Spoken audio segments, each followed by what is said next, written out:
Woo!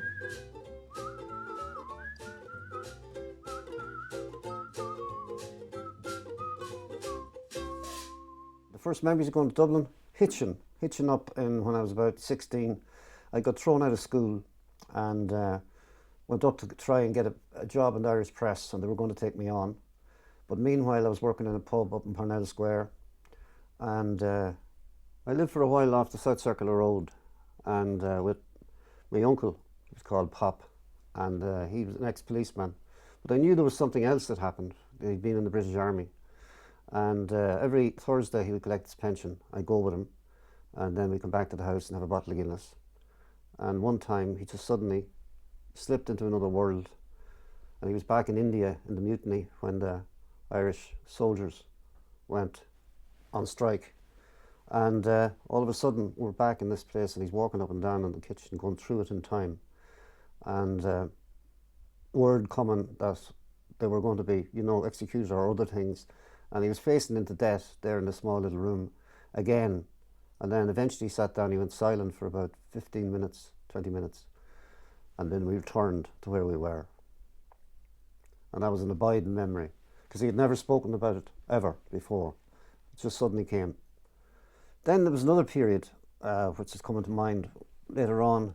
Myself and my wife were living off Harris Cross, and we had a friend, a postman in Harris Cross, and in the morning he'd climb in the window, right, and go over and put on the kettle and make tea and have his breakfast and head off again. And I met him down below in Galway there a few years ago, and he says, "I used to love your tea."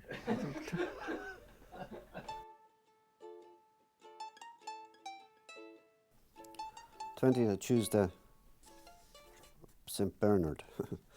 I have a job in Dublin starting tomorrow, I told Mammy. Have you? In Ollie's pub, I said. But if you want to go, I can't stop you.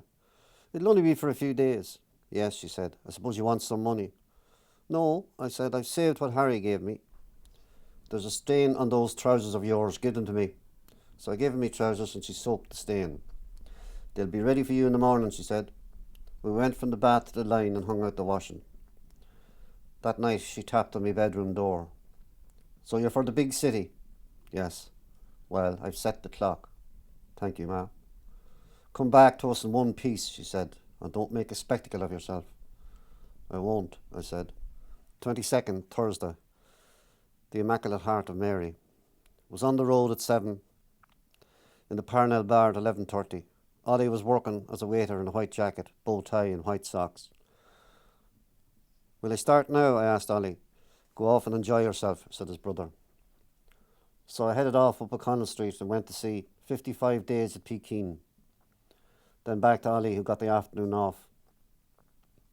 We went for a few pints of Dublin Guinness after the happy hour in a pub down Capel Street. Then he went back to work, and I go to see Elvis in It Happened at the World Fair. I forgot I was in Dublin till I walked down the warm carpeted corridor and saw the usherettes with their spry caps and dark nylons, and heard the newspaper boys yelling, "Herald, Herald," on a crowded street. Twilight fell from some unreal place. Pigeons flew through the dark air. There was a dwarf photographer asking to take your picture outside the Metropole. The flash from his box camera lit up a girl with her hand to her cheek. He peeled her off a ticket and, swinging round, asked to take mine. I said I hadn't a hate. "Well, what are you doing here?" he said. He went straight by me. 23rd, Friday. When do I start? I asked Mick. He said, take the night off. Here's an advance. He gave me 10 shillings. This time I went further than I had before. I got dressed in my suit and found myself in Stephen's Green. Rang Sheila from a phone box outside the Shelbourne Hotel. "Is that you?" she asked. "It is," I said. "And where are you now?" "Dublin," I said. "Are you coming?" There was a long silence. "I don't know," she eventually replied. "Why don't you know?" "Because." "So what do I do?" "Come back," she said. "Just come back." I went round the green twice, couldn't find the way home, till a man pointed me down Grafton Street.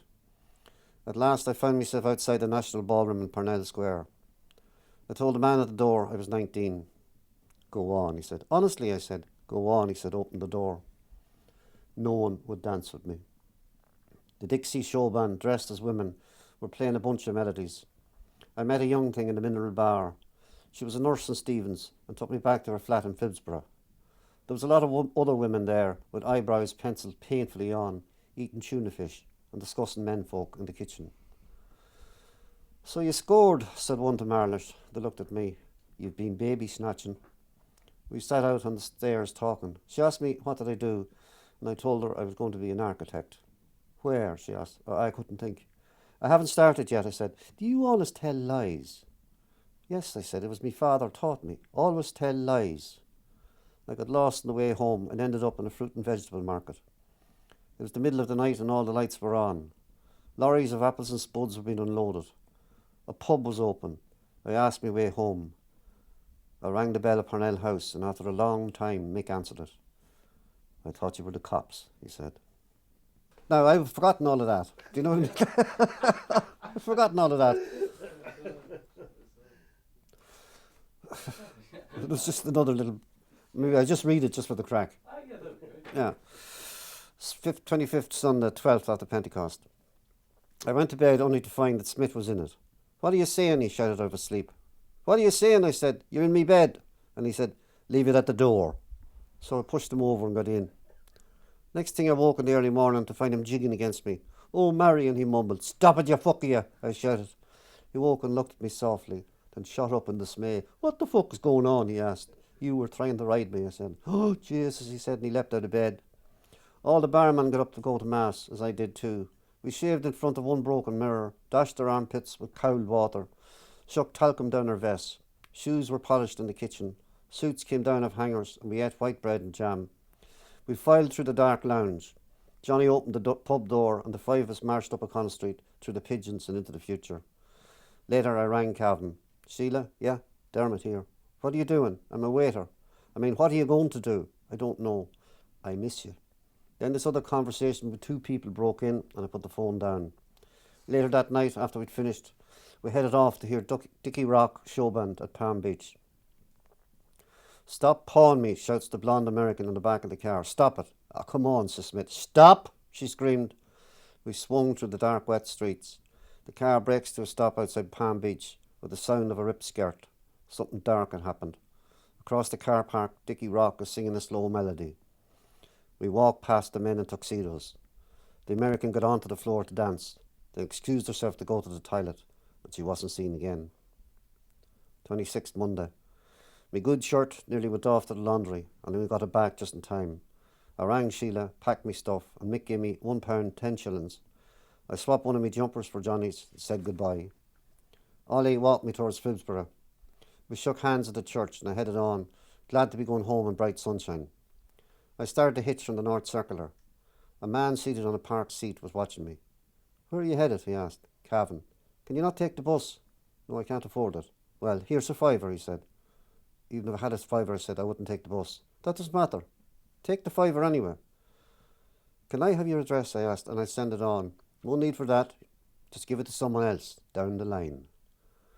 I got a direct lift to Cavan with Philip Cullivan, the architect, and headed straight down to the Central Cafe in my new jumper and met Sheila.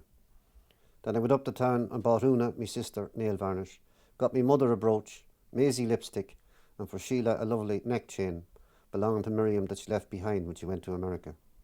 Along with that, I brought her a ring. "So what happened to you while you were away?" asked me mother. I told her all as best I could. "Remember," said Auntie Maisie, "that fiver. To give it to someone else down the line." "I will," I said. Did you ever give the fiver? I did. Maisie was that sort of person. She'd come out with things like that. When she was in her last few days, I went up to Dublin to see her in the hospital, and we were sitting there, and she was looking at me, and then I said, "I love you." And she looked at me and she said, "Are you sure?"